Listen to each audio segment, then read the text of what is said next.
சின்ன திரையிலேருந்து வெள்ளித்திரைக்கு வந்த நடிகையில் ஒருத்தவங்க தான் ரச்சிதா மகாலட்சுமி அவர்கள். சமீபத்தில் ஒரு இன்டர்வியூவில் நிறைய விஷயங்கள் பகிர்ந்துக்கிட்டாங்க. அதில் குறிப்பாக அவங்க நடித்த அந்த பிரிவோம் சந்திப்போம் அப்படின்ற ஒரு சீரியலில் ஜோதி கதாபாத்திரம் பண்ணியிருப்பாங்க.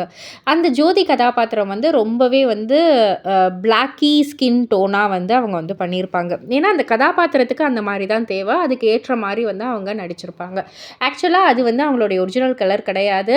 அது வந்து அந்த ஒரு கதாபாத்திரத்துக்காக பிளாக் ஸ்கின் டோன் மேக்கப் வந்து போட்டுக்கிட்டதா வந்து நிறைய இடத்துல வந்து பதிவு பண்ணியிருக்காங்க. பட் இருந்தாலும் இப்போ வரைக்கும் அது வந்து பல ஆண்டுகள் ஆகுது. பட் ஆனால் இப்போ வரைக்கும் ஜோதி கதாபாத்திரத்தில் அந்த ஃபோட்டோவை வச்சு நிறைய ட்ரோல்ஸ்லாம் வந்து போய்கிட்டு தான் இருக்குது அப்படின்ற மாதிரி வந்து அவங்க சொல்லியிருக்காங்க. ஸோ நிறைய பேர் வந்துட்டு காசு வந்ததுக்கப்புறம் வந்து கலர் ஆயிக்கிறாங்க அப்படின்ற மாதிரி நிறைய பேர் சொல்கிறாங்களே, அதை பற்றி என்ன நினைக்கிறீங்க அப்படின்னு வந்து கேட்டதற்கு, அதில் தப்பு என்ன இருக்குது? அவங்க வந்து க்ரூம் பண்ணிக்கிறாங்க. அவங்களுடைய வொர்க்குக்கு ஏத்த மாரி, அவங்கள செல்ஃபா வந்து அவங்க வந்து அவங்கள க்ரூம் பண்ணிக்கிறாங்க. அவங்கள நல்லா பார்த்துக்கிறாங்க. அப்படின்ற பட்சத்தில அதில தப்பு எதுவும் இல்ல. ஏன் சிவாவ கூட எல்லாருமே வந்து அப்படிதான் வந்து சொல்லிக்கிட்டு இருந்தாங்க.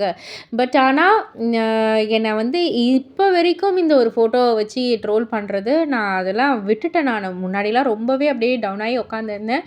இப்ப ஜஸ்ட் லைக் தட் அப்படின்ற மாரி நான் வந்து அப்படியே பாஸ் பண்ணிட்டு போயிட்டே தான் இருக்கேன் அப்படின்ற மாரி சொல்லியிருக்காங்க. இத பத்தி நீங்க என்ன நினைக்கிறீங்க? உங்களுடைய கருத்து என்ன? அப்படின்றத கீழே உள்ள கமெண்ட் பாக்ஸில் குறிப்பிட்டு சொல்லுங்கள்.